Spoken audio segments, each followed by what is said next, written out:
பேச்சுரிமை channel நண்பர்கள் அனைவருக்கும் வணக்கம். மரியாதைக்குரிய அமெரிக்க அதிபர் ட்ரம்ப் அவர்கள் இந்தியா மேல் பொருளாதார போரை தொடுத்திருக்கிறார். RSS சங்கி கும்பலுக்கு தன்னுடைய பொருளாதார போரின் மூலம் தன்னுடைய இன்னொரு உறுதியான முகத்தை காட்டியிருக்கிறார். ஏன் திடீரென்று பாகிஸ்தான் மேல் பாசம், பாகிஸ்தான் இலைக்கு பாயாசம் போட்டுவிட்டு மோடிய உள்ளே வராத, வெளியே நில்லு, இந்த மிஞ்சி கிஞ்சி கிடந்தா பந்தியில அங்க கல்யாணத்துக்கு சமைச்ச இதுல மிஞ்சி இருந்தா கொடுத்து அங்க பாத்திரங்கள் எடுத்து வாங்கிட்டு போங்கிற மாதிரி அவமானப்படுத்தி வெளியிலே நிறுத்தி இருக்கிறார். அதை பற்றித்தான் பார்க்க போகிறோம். இது எதனால் நடந்தது, இதற்கும் இந்த கன்னியாஸ்திரிகள் கொடுமைப்படுத்தப்பட்டதற்கும் என்ன தொடர்பு என்பதை பார்ப்போம். இது வாய்ஸ் ஆஃப் தமிழ் வழங்கும் பேச்சுரிமை சேனல். சேனலை சப்ஸ்கிரைப் பண்ணுங்க, மறக்காம பெல் பட்டனை அழுத்துங்க. இப்ப நடந்திருக்கிற விஷயம் என்னன்னா, இந்தியாவிற்கு 25% வரியை விதித்திருக்கிறார் நம்முடைய ஏற்றுமதி பொருள்களுக்கு எல்லாத்துக்கும். இந்தியாவை ஒரு அருவருப்பான நாடு, அருவருப்பான முறையில் வரி விதிக்கின்ற நாடு. எவ்வளவு கீழ்த்தரமாக பேச முடியுமோ அவ்வளவு கீழ்த்தரமா பேசுறார்.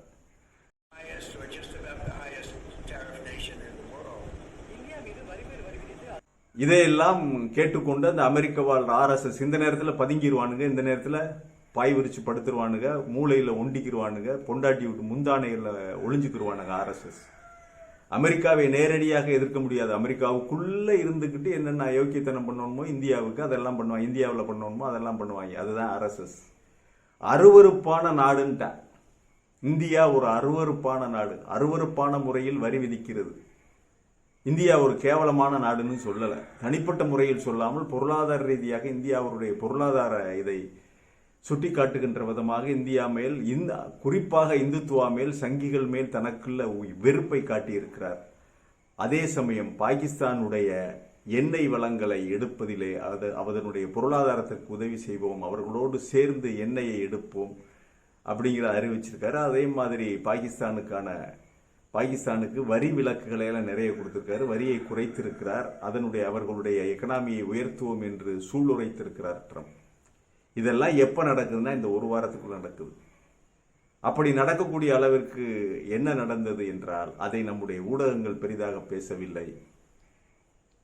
புகழ்பெற்ற சங்கிகள் ஆட்சி செய்கின்ற சத்தீஸ்கர் மாநிலத்திலிருந்து 2 கன்னியாஸ்திரிகள், கேரளாவை சேர்ந்த சகோதரிகள், அருட்சகோதரிகள், அங்கிருந்து 2 ஏழை குடும்பத்தைச் சேர்ந்த, வாழ வழியில்லாத, அவர்கள் வீட்டிலே வேற எதுவுமே கிடையாது, அனாதைகளாக நின்ற 2 ஏழை பெண்களை அழைத்து கொண்டு அவங்களுக்கு ஆந்திராவில் இருக்கிற ஒரு கான்வென்ட்ல வேலை ஏற்பாடு பண்ணி, நீங்க இங்க வந்து வேலை செய்யுங்கம்மா அப்படின்னு சொல்லி ட்ரெயின்ல கூட்டிட்டு வர்றாங்க. சிஸ்டர் வந்தனா பிரான்சிஸ், சிஸ்டர் பிரீத்தி, 2 பேரும் கூட்டிட்டு வர்றாங்க.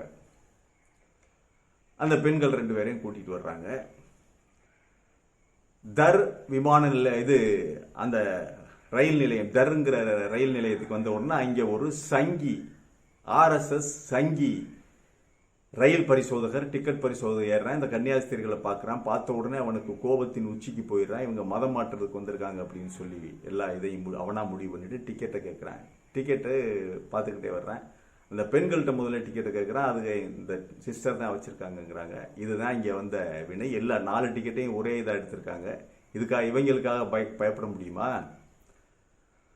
ஆக 4 டிக்கெட்டையும் ஒரே இது பண்ண உடனே அவன் என்ன பண்றான், உடனடியாக அவன் அங்கே இருக்கிற பஜ்ரங் தள் அந்த கும்பலுக்கு, இந்த காட்டுமிராண்டி கும்பலுக்கு போன் பண்றான்.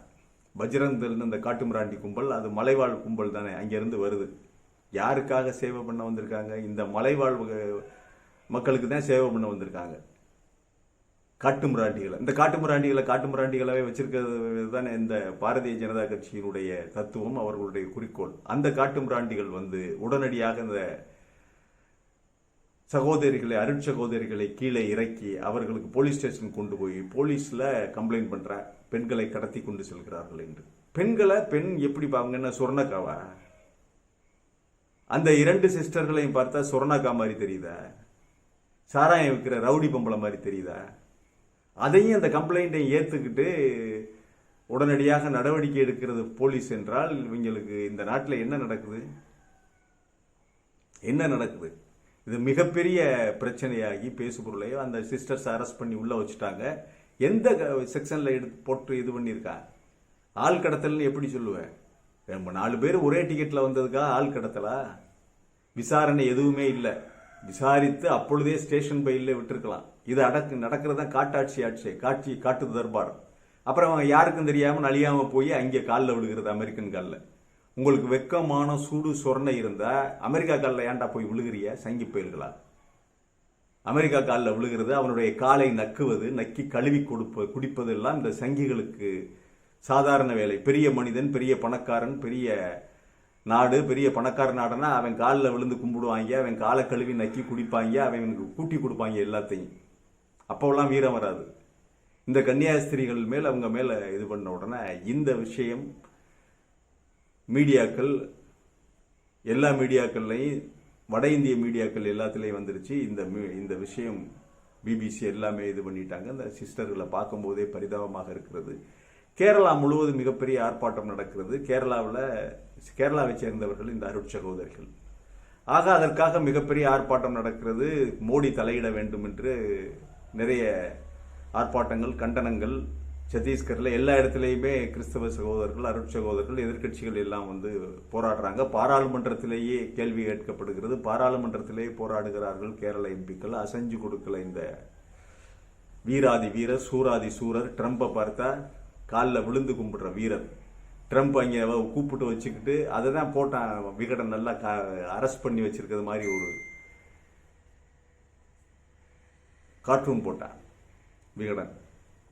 ட்ரம்ப் சொன்னதுக்கெல்லாம் ஆமாஞ்சாமி போட்டு கையெழுத்து போட்டு கொடுத்துட்டு வந்தார்ல இவர் ஆட்சியில். தலையிட உனக்கு வக்கில்லை, யோக்கியதை இல்லை. இப்பொழுது இந்த விஷயம் ட்ரம்ப் காதுக்கு போன உடனே ட்ரம்ப் வந்து ஒரு சிறந்த ஒரு கடவுள் பக்தி உள்ளவன். ஞாயிற்றுக்கிழமையான சர்ச்சுக்கு போயிருக்குவார்.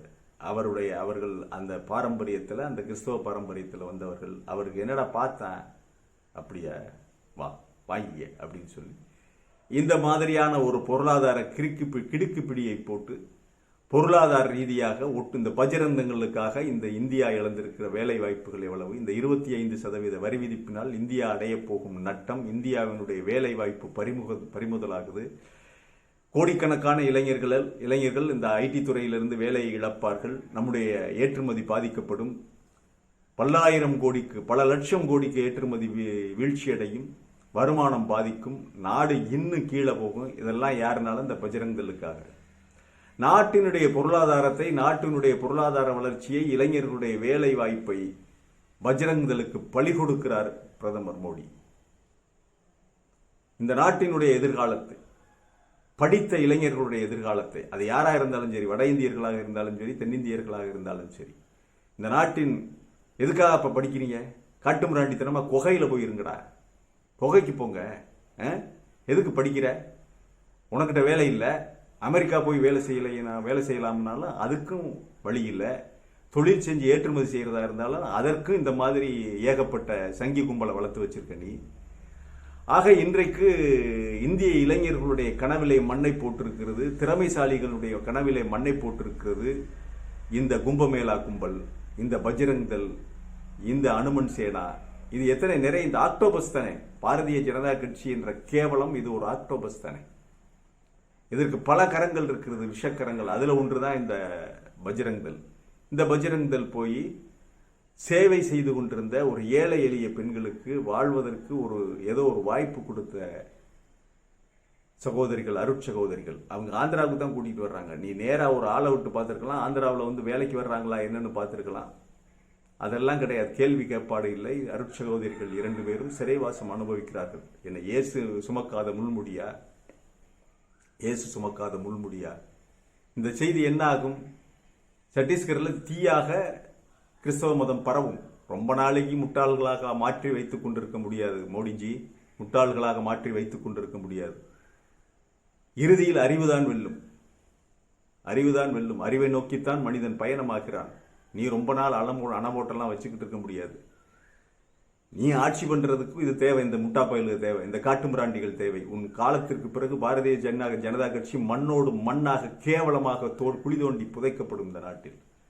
ஆக இந்த நாட்டினுடைய இளைஞர்களுடைய கனவு நொறுக்கப்பட்டிருக்கிறது. இந்த இளைஞர்களுடைய வேலை வாய்ப்பு, இந்த நாட்டினுடைய பொருளாதார வளர்ச்சி, இந்த நாட்டினுடைய வருமானம், இந்த நாட்டுக்கு ஏழை எளியவர்களுக்கு கிடைக்கின்ற வருமானம், இவை எல்லாம் ஏதோ ஒரு ஏழை வீட்டிலிருந்து கூட ஐடி துறைக்கு போயிருப்பேன், ஒரு எக்ஸ்போர்ட் கம்பெனியில் வேலை செய்வேன். இந்த மாதிரி இளைஞர்கள், நாட்டு மக்கள் அவர்களுடைய பொருளாதாரத்திலே மண்ணை எள்ளி போட்டிருக்கிறது பஜ்ரங் தள். பஜ்ரங் தளத்துக்காக பல லட்சம் கோடி இந்தியா பொருளாதார இழப்பை சந்திக்கிறது. இன்னும் எத்தனை பேர் இந்த பஜ்ரங் தளுடைய இரத்த வெறிக்காக, மத வெறிக்காக இன்னும் என்னென்ன இந்திய நலன்கள் பலியாக்கப்பட வேண்டும், பலி கொடுக்கப்பட வேண்டும் என்பது நமக்கு தெரியாது. ஏன்னா வெட்டுப்பாறையில் தலையை வைத்திருப்பதோல் வைத்திருக்கிறார்கள் இந்தியர்கள். அவன் சொல்லியிருக்கதே அருவருப்பான நாடுன்னு சொல்லியிருக்கான், அருவருப்பான பொருளாதார கொள்கைன்னு சொல்லியிருக்கான். ஆனால் அருவருப்பான நாடுன்னு சொல்றதான் இப்படி சொல்லியிருக்கான் ட்ரம்ப்.